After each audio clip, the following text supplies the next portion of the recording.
Welcome. This is Sharmi Datta for Channel NE24. On Sunday, July 13th, the Barak Tea Workers Union and the Barak Valley Tea Youth Welfare Association jointly honored meritorious tea garden students in Silchar who passed their secondary and high secondary exams.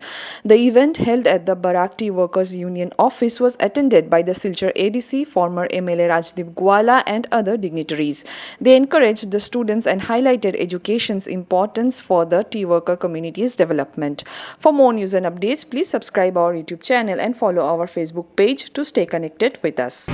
Student जो कि चाय दुकान से है, वो जब पहली बार school जाता है ना, तो उसको बहुत ही अलग तरीके से देखा जाता है और ये एक रियलिटी, एक हार्श रियलिटी है, क्योंकि आज in the 21st century also हमारे सोसाइटी में डिस्क्रिमिनेशन, अनइक्वालिटी जैसी चीजें होती हैं।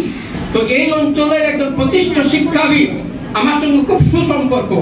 তো ওনার একটি মাত্র ছেলে এবং এই ছেলেটি পড়াশোনায় অত্যন্ত ভালো, অত্যন্ত মেধাবী। তো উনি সব সময় ঈশ্বরের কাছে প্রার্থনা করতেন যে আমার ছেলে যেন ইঞ্জিনিয়ার হয়। উনি যখন তীর্থক্ষেত্রে ভ্রমণ করতে যান, সব সময় ওনার একটা প্রার্থনা, হে ঈশ্বর আমার ছেলেকে তুমি ইঞ্জিনিয়ার করে দাও।